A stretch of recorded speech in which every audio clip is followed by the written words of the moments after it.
Marvel Vision, a podcast about Marvel, the MCU, and right now, Falcon and the Winter Soldier. I'm Alex. I'm Justin.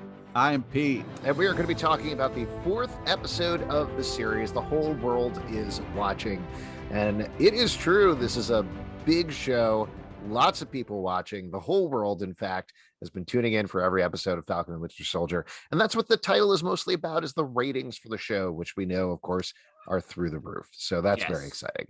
Yeah, that's right. You know, anytime you can just guess about your ratings and throw that in the title. It's a boss move. It's a boss move. It's a baller move. Like a lot of shows are like, whoops, no one watched and we're canceled. Episode 4. That was my favorite show for a really long time. I wish they had entitled it that, because I feel like more people have watched and they wouldn't have gotten canceled. Yeah. Anytime you can throw whoops in there at the beginning of anything, you're really speaking to the people. It was actually originally called Whoops, Friends. Whoops, we're friends. I mean, that's sort of what it was about. Kind of. They just met. They were on a break. Whoops, we're podcasters. That's us.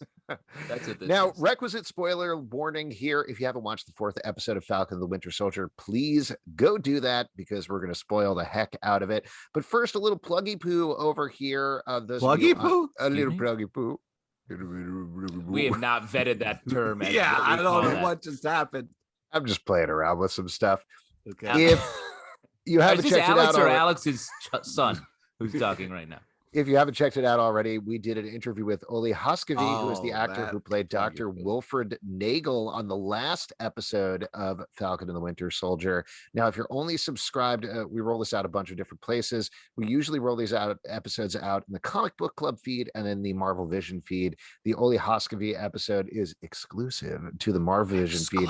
So if you're listening on podcast, go check it out over there. It was super fun, and I think we got a lot of interesting information about how it works, particularly for a one scene or slightly more than one scene actor on a Marvel show. I thought it was really cool to talk to him. And after talking to him and then kind of like rewatching his stuff, he's a really good actor. Like what he is and then what he became.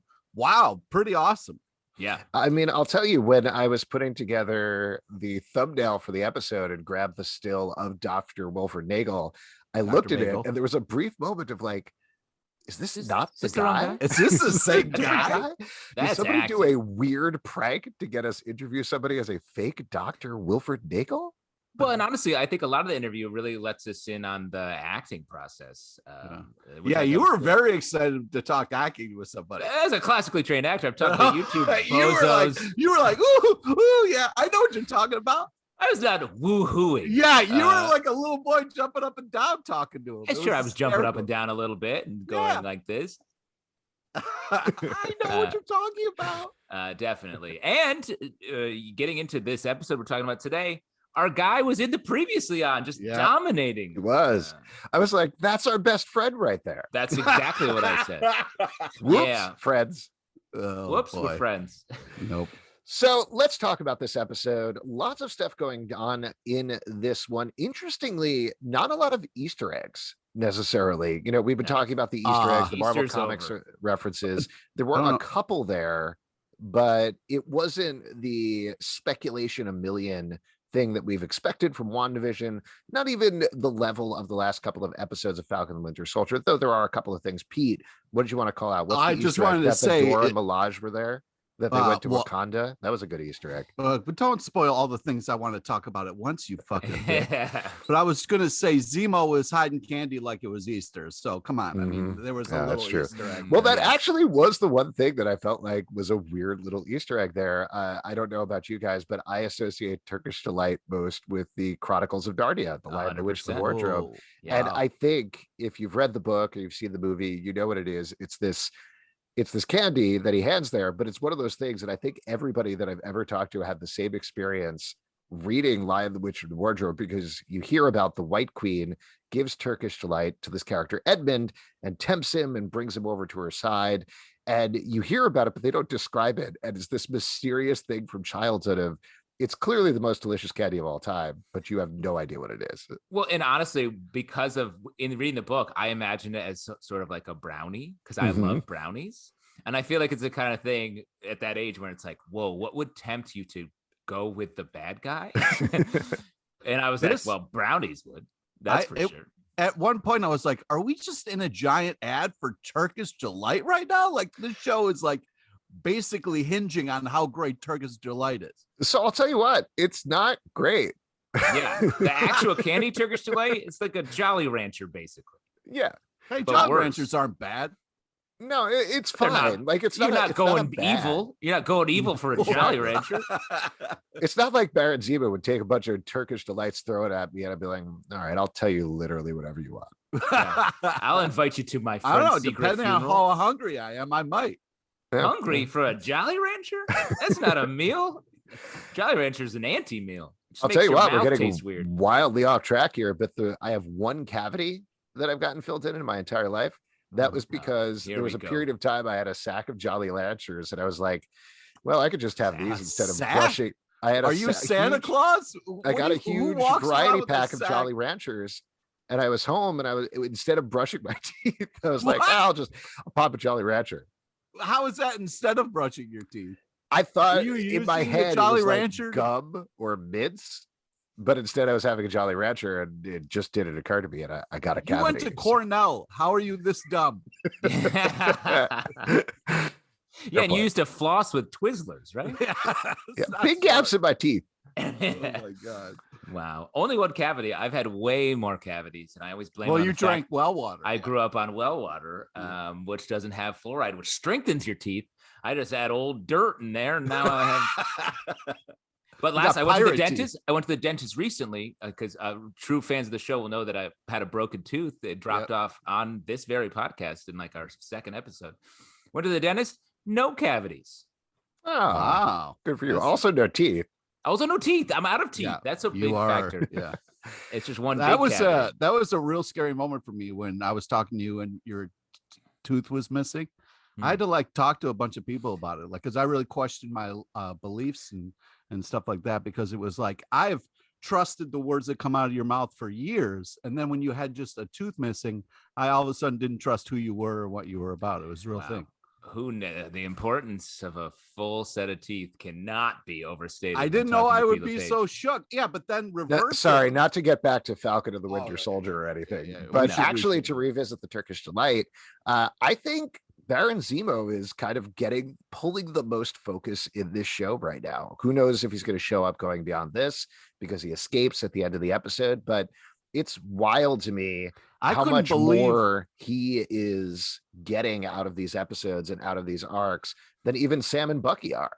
And the choices that he's making and like the way he interacts with people, it's so very much it's not the Zemo that I know. So it's been very kind of cool to see this other side of Zemo. And when he crushed up the serum, I was like, oh shit, look at this guy, like doing the right thing. And I think for me, the main reason why Zemo is sort of having the most interest and focus is because he has a plan and we don't know what it is. And the rest of the characters don't have a plan and seem sort of lost. And the dialogue they have, it's very obvious what they're just like, is this, they're doing a lot of exposition. So it feels like, where's the fun here? And then Zemo's just wandering around being weird with candy and like, breaking the serum. Mind me, I'm just going to escape through the bathroom. Well, this gets to a bigger thing, and I really didn't want Pete to yell at me in this episode, but it struck me with this episode in particular that this is going to come out much stronger than I mean it. If this wasn't a Marvel show, I don't think this would be good at this point. It has a chance to turn it around in the last two episodes, but particularly this episode felt very messy to me. There were a lot of things that I liked in individual moments, but just to talk about the arc of the episode, you start off with this great flashback scene of Bucky in Wakanda. Dude. Hold on. Well, this is exactly getting to the point. You're actually getting to the point of what I'm saying is like, I love it. We get to see him breaking his programming, but the episode isn't about Bucky. So just from a structural perspective, we get this thing that follows up on the scene from the last episode, but Sam pulls a little more focus, which is good, mind you. Zemo pulls a little more focus, which as we talked about is fun, but structurally it's kind of all over the place. There's nothing... like you were saying, Justin, everybody's sort of wandering everywhere. So you get this endorphin rush of, oh shit, we get to see Wakanda, of these big fights of John Walker going bad by the end of the episode. And these are all good things from a Marvel fan perspective, but they're not really amounting too much in terms of the show yet. Yeah, I mean, I agree. It's sort of what we talked about in the previous episodes, where it's like they're putting so much on the table, and it's not about this. And they said it a ton in this episode. Where you don't have black and white, good guys, bad guys here. It's all this gray area. It's a verbatim said in this episode. And the only issue with that is it makes it much harder to explain the motivations of everyone, because you have to literally go through and be like, well, he's doing this because of this. She's doing this because of this. Yeah. Because we don't have the classic hero villain back and forth. So it just makes, in this episode, I think was the hard one, because it was the one where we're starting to see our sides, and it was confusing here. And you see in the characters, like Bucky and Falcon spend a lot of the episode being like, okay, okay, good. I'll watch. Oh no, he's okay, good. Okay, now, and then by the end of it, it's I see. To talk a little bit about that gray area and the black and white, there was this amazing shot from above of Io and Falcon kind of meeting, and it was like this right in the middle of the road, like white stone pebbles versus black stone pebbles. Oh, really, Bucky. Bucky, sorry. Bucky's the one with the metal arm. Falcon is the one with the wings. Okay, yeah. It's confusing. Right. Not that confusing. Anyways, so sorry I mixed it up there, but I'm just saying that, like, that to me, like this whole like line in the ground, like all these different perspectives, and in a superhero movie, or whatever, like Marvel kind of thing, you don't get to stop and talk about consequences and what it means to be a hero, and like these icons and how they can mean more and mean different things to different people. So the fact that like they do have those discussions, and Falcon is flexing a little bit of his background of like talking to people who've been through shit, was awesome. It was this thing of like, we're not going to just punch people in the face. We're going to try to talk. We're going to try to do the right thing here. The fact that Zemo isn't just this, we want to kill him, we need him, we're doing stuff with him, like we're trying to do it for a greater good. Like, it's interesting. And I don't throw the structural shit around, Zalbs. Like, this is some interesting shit where, unlike an action movie, we have to move things forward. We can sit and have little moments like this, and they're powerful and great. And well, I agree. That scene was that for me. It was one of my favorite scenes in the episode. I just want more of that focus back on Bucky and Sam, because like you're gonna get it. We are going to get it, but that made this episode harder to enjoy, because it was them sort of at the mercy of the plot, when really, like, the idea of like Bucky being deprogrammed by Io and that scene we got was awesome. I want to see a little more like repercussions of that, or what that means to him. And Sam, we touched it a little bit, where he was sort of like trying to philosophize with Karli before he was interrupted by Walker. Like, that was cool. And then he had the sister thing, felt a little bit out of nowhere, but like they were getting to something there that I think we're going to pay off later. But it just felt like, and this is a term that I know Pete uses a lot, it felt like more of a middling episode. Oh my God. First off, don't put words in my mouth. I've never said that in my life. But I think that, like, I can understand what you're saying, but I completely disagree, because we had a lot of like reveals of who people are moving forward and how things are going to work, and some very interesting, powerful conversations that you don't get a lot. So I ate this shit up, and the Dora Milaje showing up and just wrecking shit. And the fact that fake Captain America was like, they weren't even super soldiers, was really awesome.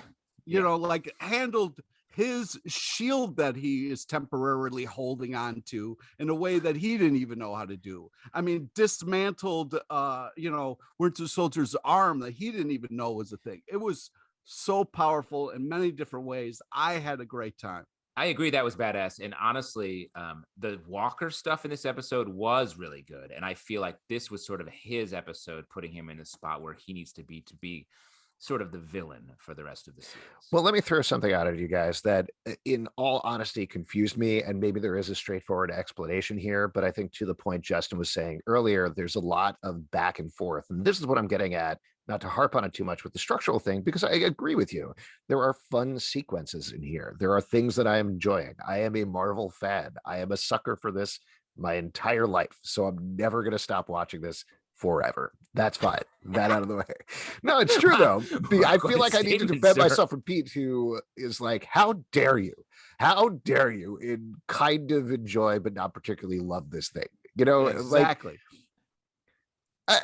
Thor: The Dark World is not a good movie. I've still watched it several times. You know, that's just the to kind of ultimate set cred. ground rules there. That's the ultimate cred you can drop. It's like, hey, bro, I've seen Thor: The Dark World more than once, so I get darkness. No, that's not what I'm saying. My point being, like, I am a sucker for this stuff, and it's fine. I'm not going to give up, even if I don't think it necessarily makes sense. But and I honestly want to know if there's an explanation here, because I was very confused by what was going on towards the end of the episode, where Karli came out and said, okay, our plan is we're going to kill Captain America. Right. And the Flag Smashers were like, that seems like maybe a little bit of a step too far. But it seemed like by the point they got to that big fight where everybody going nuts towards the end, that they were on board with it, at least in a certain sense. Then add in that Falcon and Bucky come to talk to Karli in full costume. Sharon is clearly tracking John Walker for them. So they must realize on some level that the Flag Smashers are going for John Walker, not for them, I think, though that was never clearly established. So they go after John Walker. We end up in this fight. Karli comes out, kills Battlestar, which is a whole separate thing that we definitely need to talk about here, because that's messed up. And then everybody who is on board with the plan to kill Captain America is like, whoa, you killed Battlestar? That's a step too far, and runs away. What's going on there? All right. There's a lot to unpack there. There is. This is true. But I think Karli... Explain it to me, Pete.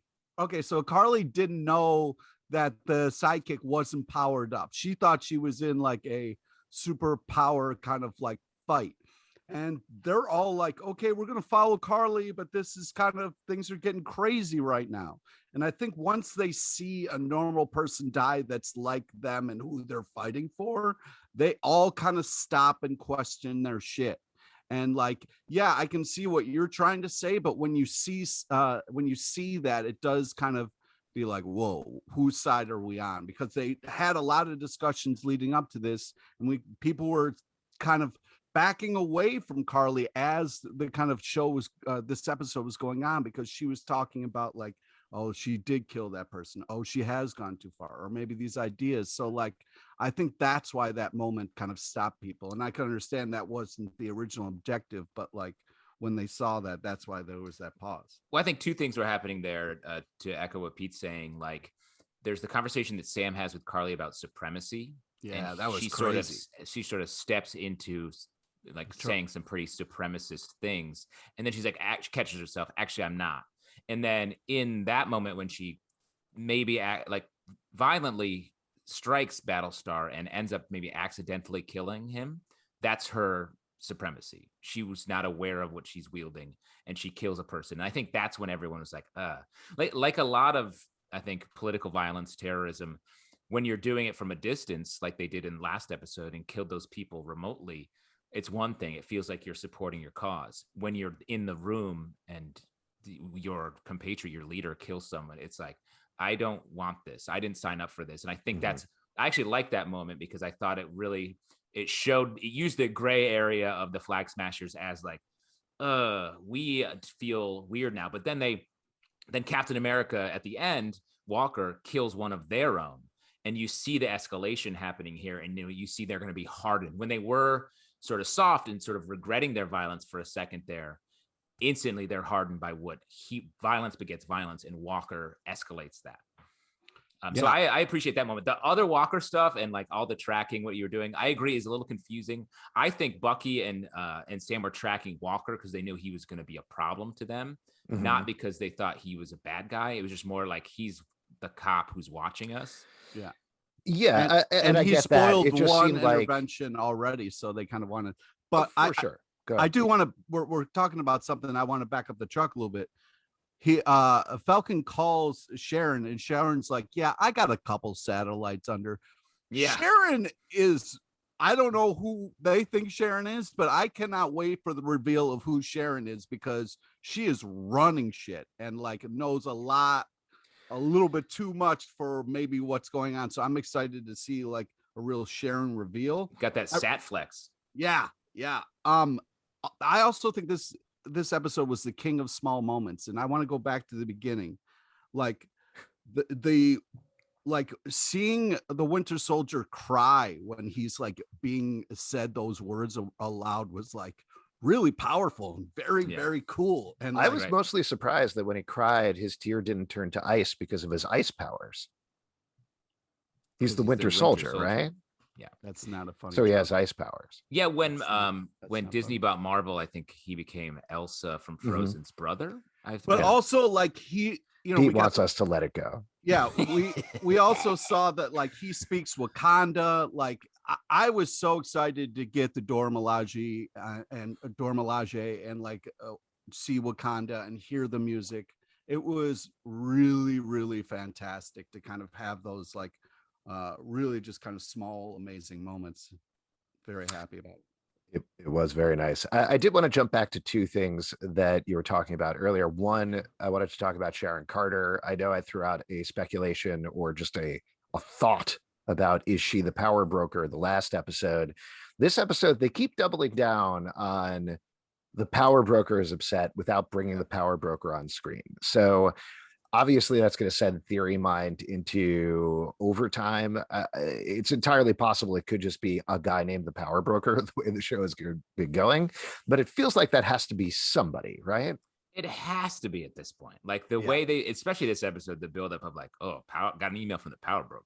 It's like too much hype to, and the email from like that Karli got from the Power Broker was like, hey, I was serious about my last email, so like, please give me back the serum. So it's like they're clearly keeping that going because they're going to reveal it. Do we have any guests?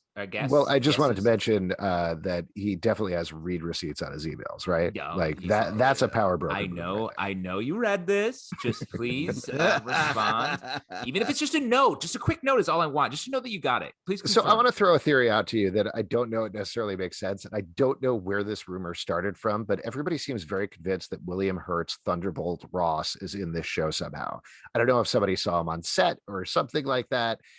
Here's my thought. And this is putting together a bunch of random things, but what if the power broker is Thunderbolt Ross, right? Yeah. Sharon is working for him. She was not excommunicated at all. She, in fact, is double agenting it up for the US government at this point, working for Thunderbolt as the power broker. And we end with some sort of reveal here where they capture Zemo, make him work for them, and they have a whole flip of the Thunderbolts thing where they're good guys pretending to be bad guys. I mean, that would be cool. That feels a little wild to go go that way. We have like it feels like two episodes left. We need one more. Yeah, we need one more setup moment. So and another show or a movie to get to Thunderbolts. I feel like. I mean, what about this? I mean, this is like sort of this feels the most obvious. It's Power Brokers Al Pacino as Mephisto. I mean, that seems possible to me. No, I know there was a rumor that Kevin Feige had a meeting with Al Pacino. So I'm saying, and he played the devil on WandaVision, I think. Yeah. So that's it. And it I makes didn't watch really all the episodes of WandaVision, so I just kind of read the rumors and theories. It makes sense to tie him into every Marvel series in a lot of ways. And I heard Al Pacino's playing Loki in the Loki show. Oh, nice. What if it's Nick Fury? Could be Nick Fury. Because I do think that he feels more like a reveal that fits in this side of the Marvel universe. William Hurt feels a little distant. Right. I also don't know, other than hardcore Marvel fans who'd be like, oh man, it's William Hurt. William Hurt. Love that guy. But he has been, to be fair, and I think this is part of the reason the rumors started, he has been very heavily tied to the super soldier serum throughout the history of the MCU, from Incredible Hulk to, well, that's it. Yeah, I was going to say, where's he going with this? From Incredible Hulk to other William Hurt out of gas appearances. Yeah, I also think it's entirely possible it is Sharon Carter, and she's just like created this false identity to run shit in Madripoor. The other thing that I wanted to talk to you guys about, though, that I do think is important to address is the death of Battlestar, and specifically using the death of a black man to power the arc of a white man is pretty messed up. I agree. I was very surprised when Battlestar, right before the scene when he died, they were doing some things where I was like, this feels like they're setting him up to die. They wouldn't do that. And then when they did, I was very surprised. Also, like, it really drove me nuts that, like, when they went into the building, the fake Captain America like stopped at the stairs and just started looking up for some reason while Battlestar was going to sweep the place. You went in to sweep a place. You don't stop and look up at the ceiling and just kind of pause. You're supposed to be a team. You're supposed to work together. You can't just leave your wingman, or, you know. I was just so upset. The fact that, like, he was so dumb. And for a show that feels like they want to talk about race in a real way, for this to happen, I gotta think it has to be something they will reckon with going forward. Mm-hmm. Because otherwise I don't get it. So I do want to trust that they are the things they've referenced go in the first 3 episodes leading us up to this give me confidence they will reckon with this going forward. I hope so. I definitely am. Yeah, I'm putting an asterisk on it, to your point, until the next episode to see how they follow up. But just on the surface, it definitely made me recoil quite a bit, and not just because it was a dark moment for the show, but because of greater world things. So we'll revisit this discussion next episode and see what happens. A couple of other things I wanted to throw out. On the same note, with the end of the episode, in the comics, John Walker's breaking point was his parents getting killed. He goes apeshit after that. He does the same thing here in this episode, leading up to, I do think the best image in the entire episode was that last one of John Walker with the blood at the bottom of the shield. Yes. That was really, really well framed and really well done. Yeah, it was so creepy in all the right ways, the way he kind of hung on it. And then also he was just kind of tweaking out there. I was just like, it's very powerful and very upsetting. Yeah, to use Pete's line of, like, this was an episode about the king of small moments, I think you said. Like, that whole sequence I thought was great. The moment where, like, you see him bend the gun, I think, and someone's like, oh shit. He's jacked. He's juiced. He's juiced up. And then from that moment on to the last sequence, when you see him raise the shield, and that moment when you actually get to see him make the choice to kill him, to kill the Flag Smasher. Like, so that to me, I was like, oh, very smartly done, very tense. And then to end it with that blood on the shield thing, where it's like, yes, that is, and it really reflects on another great moment, the line, "There's never been another Steve Rogers." And then that I thought was very cool. And the conversation sort of midway through the episode with between Battlestar and Walker, where they were like, hey, would you take the serum? Which I thought that was really cool. And it's like, well, it doesn't make you bad. It just heightens your qualities. And when you hear their conversation, you're like, oh, you don't know that you have these bad qualities that it's going to heighten when you inevitably take it. Yeah. And that's a good question. Would you guys take the serum? Well, actually, I have a question before that question, because one of my huge bummers of the episode, even beyond everything we've talked about, is we didn't get to see him take the serum. And I want to know how you take the serum. You know, I think it's rectal insertion. I was thinking either you drink it or maybe you eat the whole bottle and crunch it. I'm not 100% sure. Yeah, it's like a gusher. You just put the whole thing. It seems like you would inject it. It seems like you would inject it. Yeah, but it didn't have like an injecting thing. Was it just a bottle of serum? And I guess you have to use a separate hypodermic. Yeah, Pete, you're a doctor, so it comes with a turkey baster, and you just blast it into your in your what? I'm sorry, your butthole. No, that's not how. That's not just like fruit gushers. Exactly. Just like fruit gushers. Yeah, you guys get the anal gushers, right? But regardless of how you take it, how would you guys take it? Yeah, absolutely. No hesitation. I know that's the wrong answer, but why, if you had a chance to take a super soldier serum that would make you super strong and extend your life, why would you not take it? Oh my God, you would be so evil and so fucked up immediately. It would just it would just make me more of me. I would run. I would just run away if I saw you taking the serum. Super podcast. It wouldn't be a super soldier serum, it'd be super podcaster serum. Yeah. Wow, that guy's been talking for 24 hours. Yeah, I could podcast this all day. Oh boy. Pete, why would you take it? I don't know. I don't know. I mean, really? I think and that's the thing, like even Zemo paused. Do you know what I mean? Like that's how like crazy of a question it is. And I appreciate the fact that like I don't think I could have made that decision right then. You know what I mean? Like I don't know if I would have jumped on one of the vials and just immediately drank it. But like, yeah, that it's, I like how they're playing with the power of it a little bit. Justin, you didn't answer the question. I just took it. I just you it's just too late. Yeah, you guys talking about it. I was like, well, I've been holding on to this for a while. And I guess the second biggest question is, do you call your like parents anything kind of cute and adorable, like TT? Like, do you have a gam gam or anything like that in your family? Never did growing up, but now my mom insists that her grandchildren call her Mima. Aw. And I always say Mima, and she's like, it's not Mima, it's Mima. And I'm like, okay, it's a child's word. Don't tell me how to say it. It's not like it's your name. One last little Easter egg thing that I wanted to mention that is definitely not an Easter egg, but it perked up my ears nonetheless, is when they were talking about the Global Reparations Council and they were passing this act. GCR. The GCR. They called it, GRC? GRC. They called it the Patch Act. And given that we have Madripoor and Wolverine's code name and Madripoor was Patch, I was like, oh, it's definitely named after him.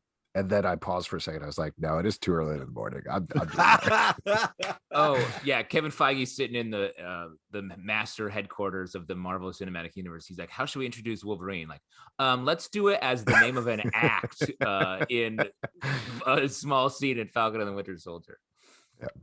Yeah. Good stuff. Any other final thoughts before we start to wrap this up here, Pete?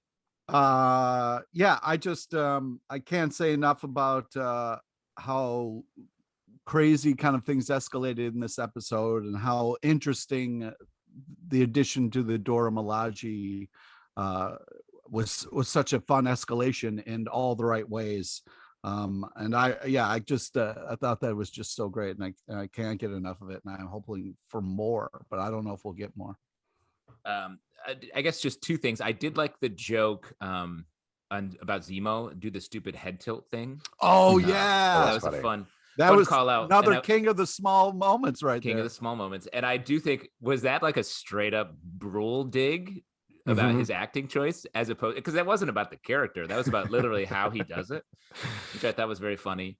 But second, like, I like the jokes in this show. They're funny, but it feels tonally odd. And it really made me think this series is sort of not the same tone as the Marvel movies at all. As much as everyone's like, it's like a Marvel movie, but in TV form. Like, it's actually not. It's quite different. It's like an espionage TV series and just featuring Marvel characters. This gets to a bigger thing that is very rumory, and I don't know how true it is, but there was a lot of talk from folks that apparently they reshot a bunch of the show and reworked and rejiggered it. And there are points in this episode in particular, I think, and maybe the last episode, where you can kind of see they overdubbed certain things. So I don't know. I don't know exactly what the changes are, but certainly things like, hey, where's that Joaquin guy who was very important in the first episode? I think he's somebody that was injected in there. He was apparently cast very late in the process. He was injected in there to give a little more exposition. It's possible that the deferring tones of what's going on that you're bringing up, Justin, might be part of that as well, that it wasn't quite as consistent as they thought it might be. I don't know what the changes are, but certainly I think that might point to a couple of those things. And I don't mean that the tone within this, I haven't felt off put by the internal tone of the show. I was just struck in this episode by how different this episode feels in comparison to almost everything else from the Marvel Cinematic Universe. Even WandaVision felt more like the movies than this does. But they did have like some, like action movie fun where like Bucky punches somebody through a wall and then goes like, stay put, like there was still some tonal, like fun moments. But I agree with what you're saying. Like it definitely is different. And one more kind of small moment that I wanted to point out, when Zemo's talking about this kind of place that they're in, where they have like the kids before he gives the kids the candy, and somebody crosses behind them, and the Winter Soldier like feels it and like turns to like, and it's just a small character moment where Falcon doesn't like pick up on it, but Bucky does, and I was just like, oh wow, that is such a cool little thing. Yeah, it's been training for like 88 years or something. There you go. Before we wrap up here, what is on your vision board for the next episode? Pete, what's on your vision board? Well, I'm hoping to get to like the bottom of the real issues. You know what I mean? Like what other family members, on the Avengers use different, kind of like nicknames for their families. You know what I mean? Like, do anybody do like a Goppers and Poppers type of situation? Yeah, I got or you. is it just Poppers? You know what I mean? So like, but I really think that like, Turkish Delight is gotta be a bigger thing. I mean, you can't just do an ad for Turkish Delight and not really have it pay off. So in the next couple of issues, not issues, but episodes, I can't wait to see that kind of pay off more. Great vision board. Justin, what about you? Yeah, so true. I want to, based on that last image of the blood on the shield, like in the next episode, I want to see that shield in Sam's hand or Bucky's hand, or hopefully, ideally both. Because I think they're holding hands together and they're each trying to be like, oh, block over here, you throw it. They're doing that thing where they're both in one shirt. Yeah, exactly. Stuck on you style. Mm-hmm. Yeah, and I hope that also in the next episode, like fake Cap is out of the picture or dead. Or definitely not going to happen. No, I like him as the final villain, but I want that we've set up. The anticipation has been building about like who should have the shield. It feels like Sam's shield, but I'm curious to see how that will play out. And maybe next episode, it's like Bucky's turn to have the shield for a moment. What he does with it. Because I think that is the statement. That's the metaphor of this series. And to get to see it in each of their hands, if we're going to end up with it in Sam's hand at the end of the series, I want to see it in Bucky's hand and what it means for him to have the legacy. Because the scene in Wakanda in this episode was about him moving past his dark past. And so when he holds the shield, what does he become? What does he become going forward? And then in the end of the series, what does Sam become if he has the shield? And he's not going to put it back on the shelf, I don't think. Who is he as Falcon, as Captain America with wings? Kind of petered out there a little bit at the end. Yeah, a little bit. Well, That's a horrible way to say that. Sorry. On my vision board, we already covered this, but I just want to see some sort of reckoning and explanation of what happened with Battlestar. I do think that's very important for contextualizing that moment.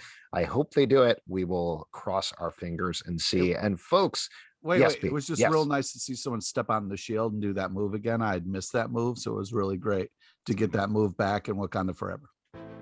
Great.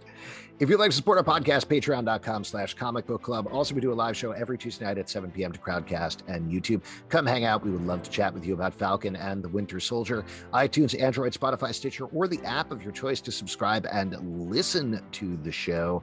Marvel Vision Pod on Twitter, Instagram, and Facebook. comicbookclublive.com for this podcast and many more. Until next time, we'll see you.